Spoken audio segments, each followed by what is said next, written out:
नमस्कार। AMV network पर चुनाव पर खास देख रहे हैं आप और आपके साथ मैं हूं भारती बघेल। लोकसभा चुनाव के मद्देनजर 7 चरणों की वोटिंग आज संपन्न हो गई है। इसी कड़ी में आज पश्चिम बंगाल की 9, उत्तर प्रदेश की 13 और झारखंड की 3 सीटों पर मतदान किया गया। इन राज्यों में मतदाताओं ने अपने अपने मतों का इस्तेमाल किया। एक ओर जहां बंगाल की दमदम, बशीरहाट, डायमंड हार्बर और कोलकाता दक्षिण सीट पर सबकी निगाहें टिकी हुई हैं, तो वहीं यूपी की सबसे वीआईपी सीट वाराणसी सहित गाजीपुर, मिर्जापुर और गोरखपुर सीट पर सबकी नजरें टिकी हैं। इसके अलावा झारखंड की 3 सीटें दुमका, राजमहल और गोड्डा पर कांटे की टक्कर बनी हुई है। हालांकि अब 4 जून के दिन का इंतजार है जब सभी की किस्मत का पिटारा खुलेगा और ये सामने आएगा कि जनता जनार्दन ने किसे स्पष्ट जनादेश दिया है।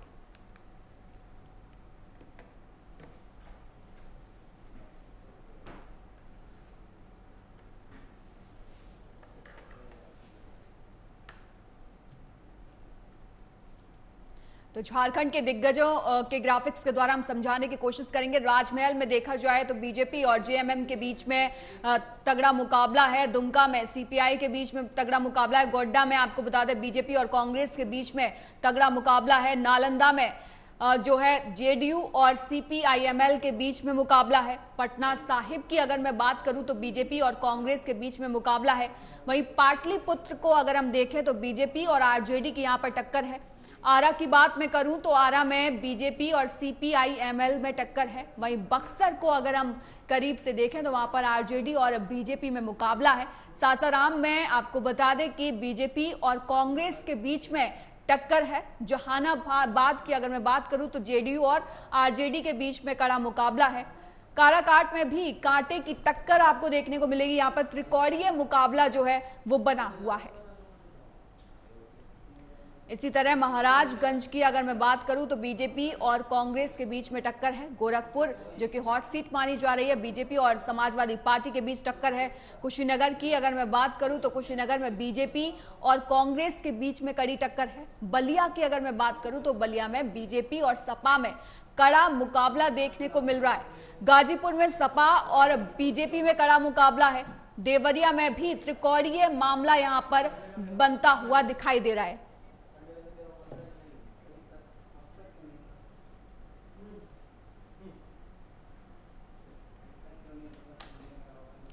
वहीं विस्तार से चर्चा करने के लिए हमारे साथ 2 खास मेहमान जुड़ गए हैं। सबसे पहले डॉक्टर अविनाश शर्मा जो कि पॉलिटिकल एनालिस्ट हैं। आपका बहुत बहुत स्वागत है एएमवी नेटवर्क पर। और उसी के साथ हमारे संवाददाता सिद्धार्थ प्रताप सिंह भी यूपी से जुड़ गए हैं। और सबसे पहले सिद्धार्थ, में आपके पास आते हुए यूपी में आज कैसी तस्वीरें सामने आई, क्या कुछ अपडेट है? सभी चरणों का मतदान खत्म हो चुका और आपको बता दें जो 5 बजे तक औसत मतदान रहा उत्तर प्रदेश में 46.83 और सबसे ज्यादा जो वोटिंग हुई वो कहीं ना कहीं देखा जाए तो सबसे ज्यादा वोटिंग जो हुई महाराजगंज में हुई। उसके बाद फिर महाराजगंज और चंदौली में काफी ज्यादा वोटिंग हुई है, वहां पर ठीक ठाक वोटिंग हुई है। देखिए आपको बता दें सियासी समीकरण की बात कर लें तो सबसे जो हार्ड सीट है उत्तर प्रदेश की वो वाराणसी है। वाराणसी पर सबकी नजर है। लेकिन एक चीज सबसे महत्वपूर्ण आपको भारती बता दें, वाराणसी सीट की बात करें तो वाराणसी सीट पर केवल मार्जिन को लेकर चर्चा है। बीजेपी ने जिस तरीके से नारा दिया था अब की बार 5 लाख पार, तो इस तरीके के नारे दिए गए थे 10 लाख पार, तो जो अलग अलग नारे दिए जा रहे थे, अलग अलग दावे पेश किए जा रहे थे। देखिए सीधी सीधी जो जमीनी हकीकत है वहां पर जमीनी हकीकत यह है कि अजय राय 3 बार चुनाव हार चुके हो, 3 बार हारने के हैट्रिक लगा चुके हैं। देखिए आज भी देखिए कहीं ना कहीं वहां पर एक मुद्दा खास देखने को मिला जो लोकतंत्र की सबसे खूबसूरती थी, वो विकास का मुद्दा था। वहां पर विकास के मुद्दे पर चुनाव हुआ। चाहे कॉरिडोर की बात करें, लोग इसको लेकर चर्चा कर रहे थे। लगातार जो जमीनी हकीकत है, लगातार जिस तरीके से कृषि क्षेत्र में कार्य हुए, इन सब चीजों को डबल इंजन की सरकार को लेकर चर्चा कर रहे थे। इस सब चीजों को अच्छे जिस तरीके से सरकार ने काम किए जमीनी स्तर पर, इसको लेकर कर रहे थे। लेकिन एक चीज है जिस इस सीट पर सबसे महत्वपूर्ण ये है कि पटेल बिरादरी की खासी संख्या, और पटेल बिरादरी हो तो खासी संख्या है यहाँ पर। और आपको बता दें कि यहाँ पर केवल मार्जिन को लेकर चर्चा है कि मार्जिन कितना रहेगा।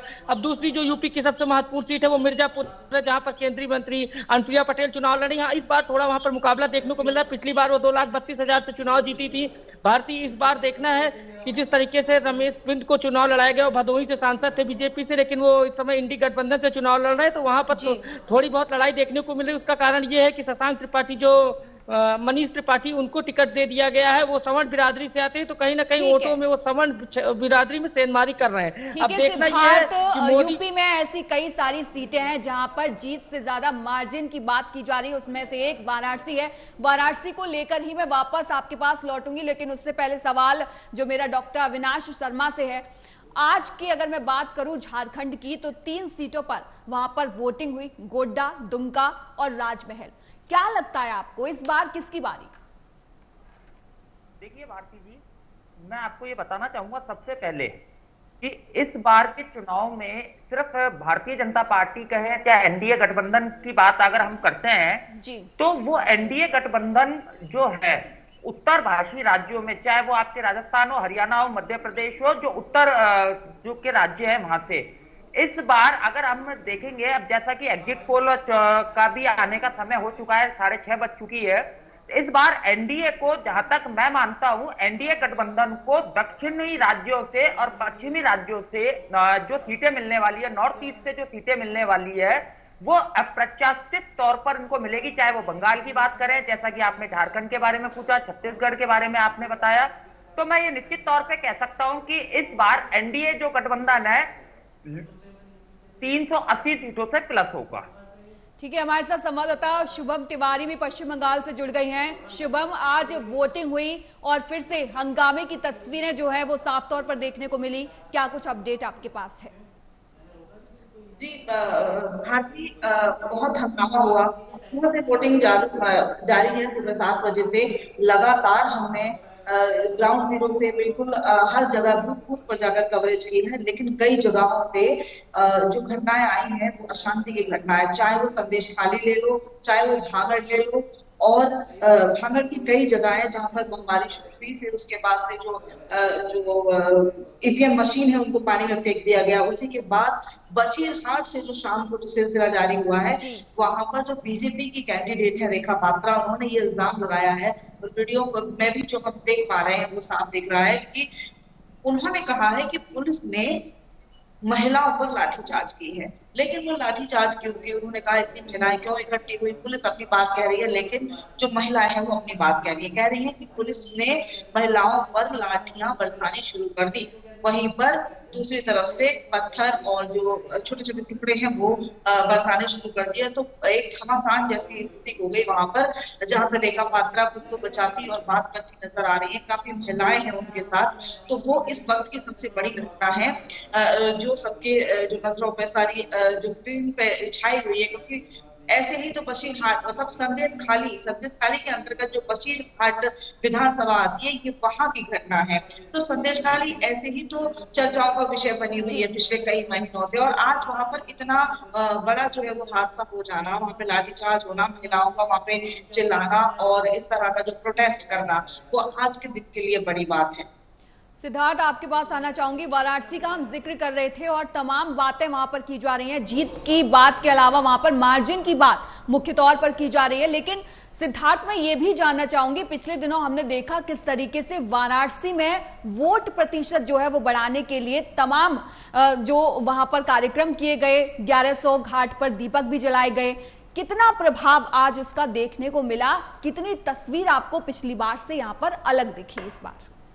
देखिए, बिल्कुल आपको बता दें, वोटिंग प्रतिशत में काफी कुछ खास सुधार तो देखने को नहीं मिला, लेकिन चुनाव आयोग ने कोशिश की थी। लगातार लोग अपील कर रहे थे, चाहे बड़े नेता हो, फिल्म स्टार हो, चाहे न्यूज मीडिया हाउसेज हो, सब लगातार ही कोशिश कर रहे थे कि ज्यादा से ज्यादा हो। लेकिन गर्मी का असर देखने को मिला। आपको देखा होगा उत्तर प्रदेश में खास कर जिस तरीके से मिर्जापुर में कई मतदान कर्मियों के साथ गर्मी की चपेट में आए। बलिया की बात कर ले तो कहीं ना कहीं इस गर्मी का कहर देखने को मिला। इससे वोटिंग प्रतिशत में गिरावट रही, लेकिन कहीं ना कहीं अब देखना ये फाइनल जिस तरीके से आंकड़े आ जाए तब देखते हैं कितना प्रतिशत बढ़ता है पिछली बार से। देखिए, लेकिन महाराजगंज में ठीक ठाक वोटिंग हुई है, बलिया में ठीक ठाक वोटिंग हुई है, लगभग पिछली बार जो 62% के करीब रहा। लेकिन एक चीज सबसे महत्वपूर्ण है, शहरी क्षेत्र से ज्यादा ग्रामीण क्षेत्रों में वोटिंग हुई है, ये एक चीज है भारती। देखिए, ग्रामीण क्षेत्र का जो मतदाता है वो लाइन में लगकर मतदान किया है, ये एक काफी चीज है। ये देखिए, ये सब लोकतंत्र की खूबसूरती होती है। ये डेमोक्रेसी में सबसे खूबसूरत पल होता है जब ग्रामीण क्षेत्र में लोग बाहर निकले अपने किसी कार्य, और जिस तरीके से गर्मी होने के बावजूद बिल्कुल सिद्धार्थ, जागरूकता की एक जीती जागती तस्वीर हम कह सकते हैं कि इस बार के लोकतंत्र के चुनावों में हमें देखने को मिली। डॉक्टर अविनाश, आपके पास आते हुए, किसी भी चुनाव में मुद्दे जो हैं वो अहम भूमिका अपनी निभाते हैं। क्या लगता है आपको झारखंड में कौन कौन से मुद्दे ऐसे हैं जो हावी दिखाई देते हैं इस बार के चुनावों में? देखिए, अगर हम बात करते हैं एनडीए गठबंधन की, तो एनडीए गठबंधन का तो सिर्फ अब की बार एक ही मुद्दा था, मोदी की गारंटी। पूरा एनडीए गठबंधन मोदी की गारंटी के ऊपर चुनाव लड़ा। कांग्रेस के जो मुद्दे रहे, बेरोजगारी, महंगाई और ये मुद्दे रहे, तो ये मुद्दे तो आजादी से 75 साल पहले भी थे जी। ये मुद्दे, और कांग्रेस ने लगभग 65-70 साल देश पे राज किया।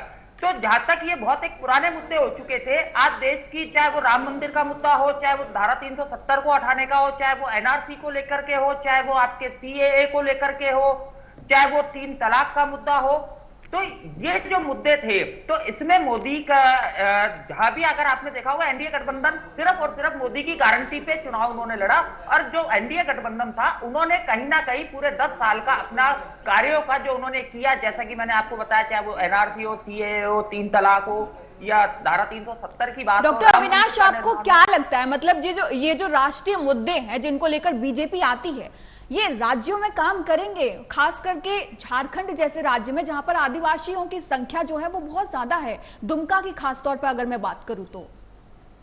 देखिए भारती जी, मैं आपको बिल्कुल, आपने जो सवाल किया बहुत ही एक अच्छा सवाल है, लेकिन ये चुनाव राज्य का चुनाव नहीं है, ये चुनाव देश का चुनाव है। हाँ, स्थानीय स्तर पर जब राज्य सरकार के चुनाव होते हैं तो वहां ये मुद्दे उठाए जा सकते हैं, तो वहां ये मुद्दे हावी होते हैं। लेकिन जब बात आती है देश के चुनाव की, यूनियन इलेक्शन की, तो यूनियन इलेक्शन में कोई भी जो कैंडिडेट होगा, उदाहरण के तौर पे मैं आपको बताता हूँ, राजस्थान की अगर हम बात करते हैं, तो राजस्थान में 2018 के विधानसभा चुनाव में भारतीय जनता पार्टी की सरकार थी, लेकिन 2019 के जो चुनाव हुए, केंद्रीय चुनाव, तो भारतीय जनता पार्टी को वहां से 25 की 25 सीटें दी गई।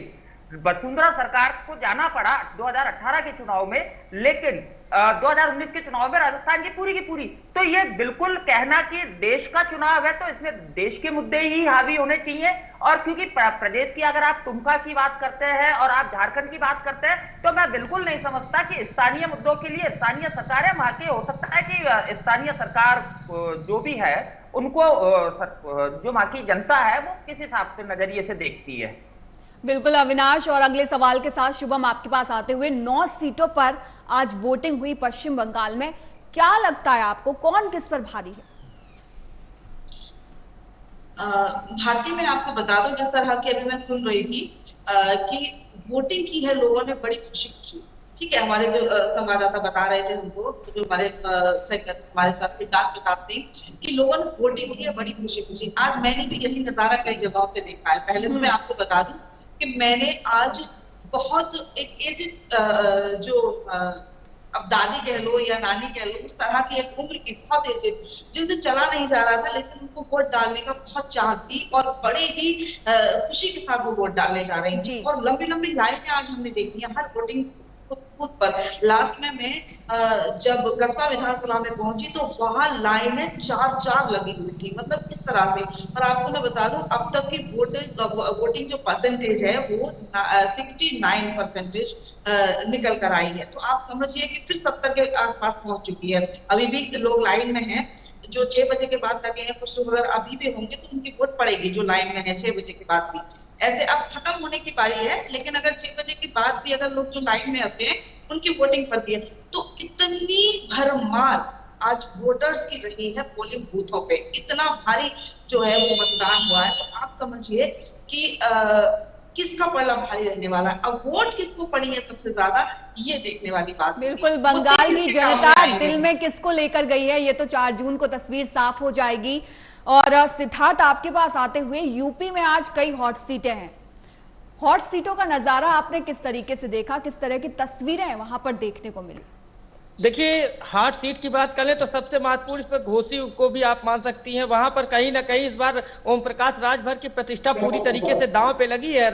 उनके बेटे अरविंद राजभर चुनाव लड़ रहे हैं और राजीव राव चुनाव लड़ रहे हैं, बसपा से सुमेध चुनाव लड़ रहे हैं। तो कहीं ना कहीं ये सीट काफी महत्वपूर्ण है। पिछली बार तो राजभर उपचुनाव में जिस तरीके से दारा सिंह चौहान को साथ थे, लेकिन दारा सिंह चुनाव हार गए थे, लेकिन उन्हें मंत्री बनाया गया उत्तर प्रदेश सरकार में। लेकिन इस बार ये परीक्षा है और लड़ाई वहां पर बहुत कांटे की देखने को मिल रही है। और एक चीज सबसे महत्वपूर्ण बता दें, वहां पर कई मंत्रियों की प्रतिष्ठा दांव पे लगी है। चाहे AK शर्मा की बात कर ले, उनकी भी प्रतिष्ठा दांव पे लगी है। दारा सिंह चौहान की प्रतिष्ठा दांव पे लगी है। अगर अरविंद राजभर चुनाव नहीं जीतते हैं तो कहीं ना कहीं आने वाले समय में इनके लिए काफी मुश्किल भरा दौर होगा। आप क्या बताएंगे कि किस तरीके से आपने दारा सिंह चौहान को विधान परिषद से भेजकर मंत्री बनवा दिया, लेकिन आप अपने बेटे को नहीं चुनाव अगर नहीं जिता पाते तो काफी सवाल उठेंगे।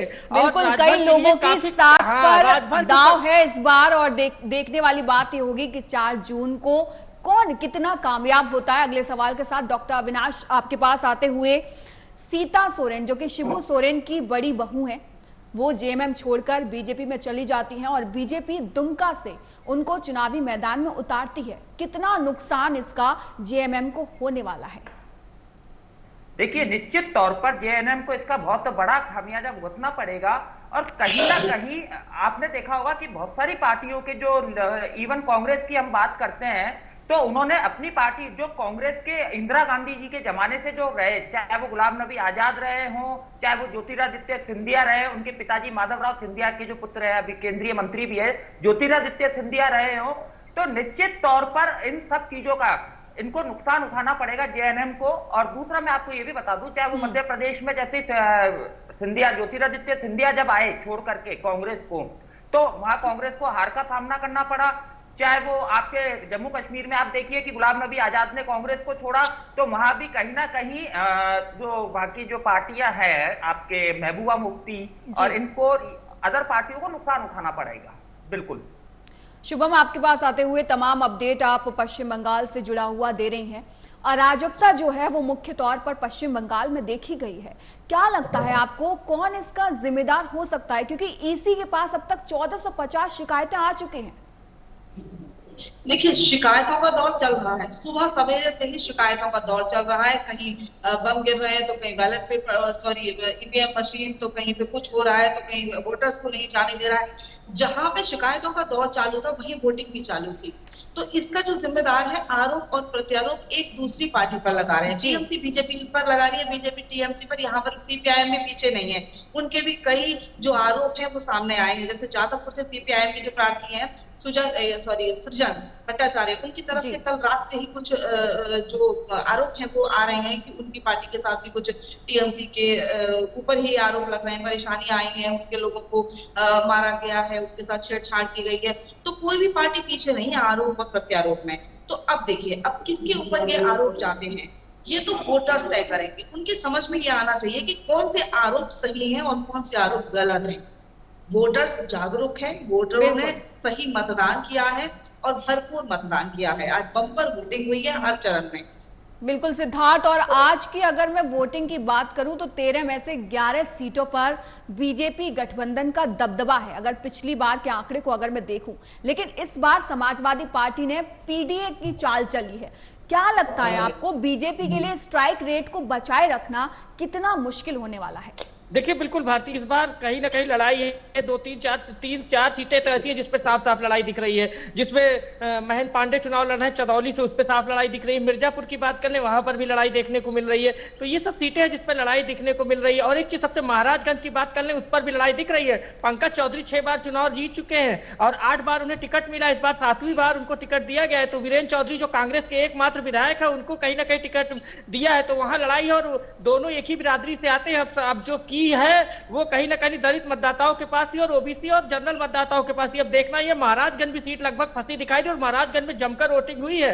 तो भारतीय ये ना माने कि लड़ाई नहीं है, हर सीट पर लड़ाई है, लेकिन कुछ सीट है जो ज्यादा फंसी है। देखिए लगातार लोग चर्चा कर रहे हैं गोरखपुर को। गोरखपुर में जहां तक जितना मैंने ग्राउंड जीरो पर देखा, मुझे जितना समझ में आया, गोरखपुर में पूरी तरीके से गोरखनाथ पीठ का दबदबा रहा है। 35 सालों से वहां पर दबदबा रहा है। वहां पर काजल निषाद 3 बार चुनाव हार चुकी है, एक बार विधायक, 2 बार एमएलए का चुनाव हार चुकी है, एक बार मेयर पद का चुनाव हार चुकी। तो कुछ खास वहां है नहीं गठबाप कोई। अगर वहां पर कुछ उलटफेर होता है तो बहुत बड़ी बात होगी, लेकिन वहां पर भी बीजेपी की लहर जैसी दिख रही। मोदी और योगी मैजिक दिख रहा था। योगी जी ने इतना, योगी जो उत्तर प्रदेश के मुख्यमंत्री योगी आदित्यनाथ, उन्होंने उनके काम को लेकर लोग वोट कर रहे हैं। देखिए रवि किशन चेहरा जरूर है, लेकिन पूरी तरीके से चुनाव गोरखपुर में जो है वो योगी जी के चेहरे पर लड़ा जा रहा है, और ये एक चीज है, ये एक प्लस पॉइंट है। और एक चीज सबसे महत्वपूर्ण है, महेंद्र पांडे की सीट काफी फंसी हुई दिख रही है। महेंद्र पांडे कहीं ना कहीं इस बार फंसे हुए दिख रहे हैं। और बलिया की बात कर ले, बलिया में भी नीरज शेखर और सनातन पांडे के बीच लड़ाई देखने को मिल रही है। जिस तरीके से वहां पर लल्लन सिंह को चुनाव लड़ा दिया गया, तो वो सब चीजें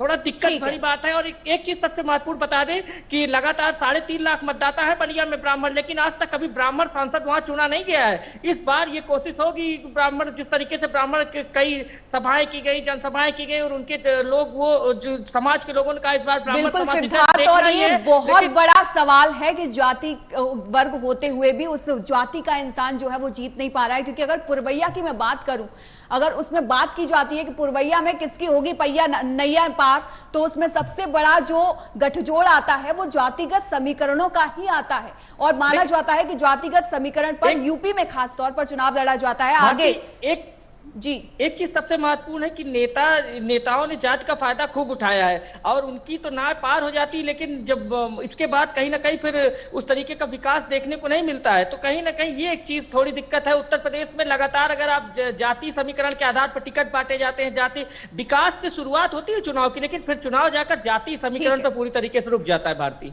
ठीक है डॉक्टर अविनाश, आपके पास आते हुए एक बड़ा सवाल झारखंड की सियासत को अगर मैं जोड़कर देखूं तो ये निकलता है कि अगर एक लंबे समय तक हेमंत सोरेन जेल में रहते हैं तो इसका असर जेएमएम पर क्या पड़ने वाला है? क्या जेएमएम पिछली वाली स्थिति में रह पाएगी, उतनी मजबूत स्थिति में आज आपको दिखाई पड़ रही है? देखिए बिल्कुल निश्चित तौर पर जब पार्टी का जो मुखिया है वही जेल में हो, चाहे आप झारखंड की जैसे बात कर रहे हैं, मैं उदाहरण के तौर पे आपको दिल्ली का भी उदाहरण दे दूं, तो आज दिल्ली में विकास की जो, क्योंकि सरकार वहां आम आदमी पार्टी के विकास की रफ्तार को कहीं ना कहीं गति धीमी हुई है, पहली बात। दूसरी बात, पार्टी के जो जेएमएम की झारखंड में हम बात करें तो कहीं ना कहीं पार्टी के कार्यकर्ताओं का मनोबल टूटा होगा और उन्होंने अपने आप को कहीं दूसरी ओर शिफ्ट करने का प्रयास किया है। तीसरा, कहीं ना कहीं झारखंड क्योंकि एक आदिवासी और एक बहुत पिछड़ा उसमें आता है, तो वहां पे जो इन्होंने जो घोटाले किए हैं जिसकी वजह से ये जेल में भी है, तो मैं नहीं समझता कि इस प्रकार की घटना का होना झारखंड को आगे ले जा सकता है। और निश्चित तौर पर पार्टी में कई बिखराव की एक गुंजाइश मानी जा सकती है। ठीक है, आप तीनों का बहुत बहुत धन्यवाद हमसे जुड़ने के लिए। तो 4 जून को तस्वीर साफ हो जाएगी। 3 राज्यों पर विस्तार से हमने चर्चा की और अब तो ये पता चलेगा 4 जून को कि आखिरकार किसकी सरकार बनती है और किसके दावों में दम नजर आता है। फिलहाल के लिए इस बुलेटिन में इतना ही। देश और दुनिया की तमाम खबरों के लिए आप देखते रहिए AMV नेटवर्क।